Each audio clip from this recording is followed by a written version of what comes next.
Cristiano রোনালদোর Portugal versus Luka মদ্রিচের Croatia round of 32 এর বিগ ম্যাচে এবার মোকাবেলা করতে যাচ্ছে পর্তুগাল এবং ক্রোয়েশিয়া।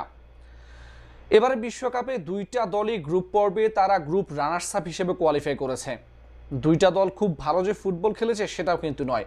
রোনালদোর পর্তুগাল গ্রুপ পর্বের প্রথম ম্যাচে তারা ডিআর কঙ্গোর বিপক্ষে 1-1 গোলে ড্র করেছে। এর পরের ম্যাচে তারা উজবেকিস্তানের বিপক্ষে 5-0 গোলের ব্যবধানে জয় পেয়েছে, যেখানে ক্রিস্টিয়ানো রোনালদো দুইটা গোল করেছেন, নুনো ম্যান্ডিস গোল করেছেন।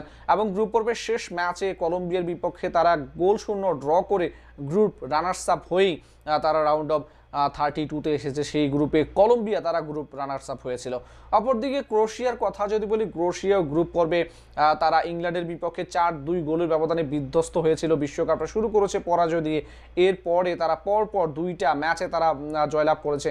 তারা পানামাকে হারিয়েছে 1-0 গোলের ব্যবধানে এবং গ্রুপ পর্বের শেষ ম্যাচে তারা ঘানার বিপক্ষে 2-1 গোলের ব্যবধানে জয় নিয়ে গ্রুপ রানার্স আপ হিসেবে কোয়ালিফাই করেছিল রাউন্ড অফ 32-তে।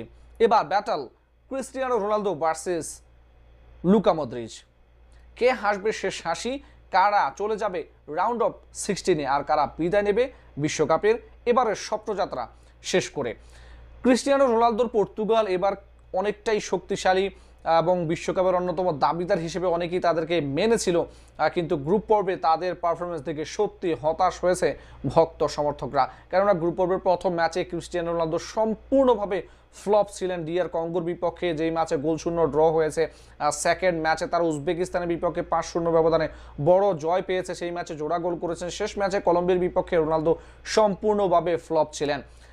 এই দলটাতে এত ভালো ভালো তারকা রয়েছে, তবুও গ্রুপ পর্বে তারা এত বাজে ফুটবল খেলেছে, যেখানে ক্রিস্টিয়ানো রোনালদো ছাড়াও এই দলটাতে রয়েছেন বর্তমান বিশ্বের অন্যতম সেরা মিডফিল্ডার ব্রুনো ফার্নান্দেজ রয়েছেন, Joao Cancelo, Joao ফিলিক্স, Pedro নেতো, Nuno Mandy's.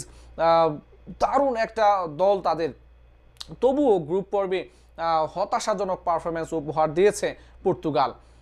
Runners up হিসেবে কোয়ালিফাই করা পর্তুগাল এবার রাউন্ড অফ 32-তে কেমন করবে?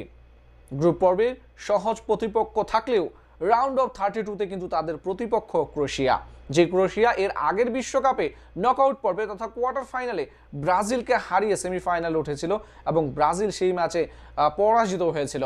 লুকা মদ্রিচের এই ক্রোয়েশিয়া দলটাও কিন্তু অনেক শক্তিশালী। গত 2010 বিশ্বকাপ থেকে এখন পর্যন্ত প্রত্যেকটা বিশ্বকাপে তারা নকআউট পর্বে খেলেছে, কোয়ার্টার ফাইনাল খেলেছে, সেমিফাইনাল খেলেছে, দুর্দান্ত ফুটবল তারা খেলেছে। এবারে বিশ্বকাপটা তারা শুরু করেছিল ইংল্যান্ডের বিপক্ষে 4-2 গোলের ব্যবধানে বিধ্বস্ত হয়ে, এরপরে তারা জয়লাভ করেছে পানামার বিপক্ষে 1-0 গোলের ব্যবধানে এবং গ্রুপ পর্বের শেষ ম্যাচে তারা ঘানার বিপক্ষে 2-1 গোলের জয় পেয়েছে।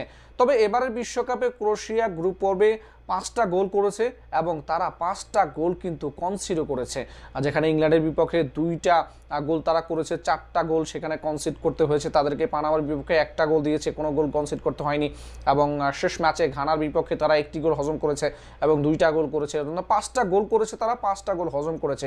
এই জায়গায় ক্রোয়েশিয়ার একটা চিন্তার কারণ হতে পারেন, কেননা লুকা মদ্রিচ এখনো পর্যন্ত এবারের আসরে কোনো গোল পাননি। তাদের দলের খেলোয়াড়রা যে খুব ভালো সবাই খেলছে সেটা কিন্তু নয়। লুকা মদ্রিচ ছাড়াও দলটাতে ইভান প্যারিসিস এবং গোলরক্ষক, যার কথা আসলে না বললেই নয়, ডোমিনিক লিভাকোভিচ তিনি রয়েছেন, তিনি দুর্দান্ত একজন গোলকিপার। এর আগের বিশ্বকাপে পেনাল্টি শুটআউটে আমরা তাকে দেখেছি, ব্রাজিলের বিপক্ষে অসাধারণ তিনি সেভ করেছেন। এই ম্যাচেও তার প্রতি আসলে অনেক আশা, অনেক প্রত্যাশা এবং অনেক ভরসা থাকবে ক্রোয়েশিয়ানদের। Round of 32 match Croatia versus Portugal, Ronaldo versus Luka Modric. ম্যাচের ফলাফল কি হতে পারে? কোন দল জিতবে, পর্তুগাল নাকি ক্রোয়েশিয়া? কমেন্ট করে জানাতে পারেন আপনার মূল্যবান মতামত। আল্লাহ হাফেজ।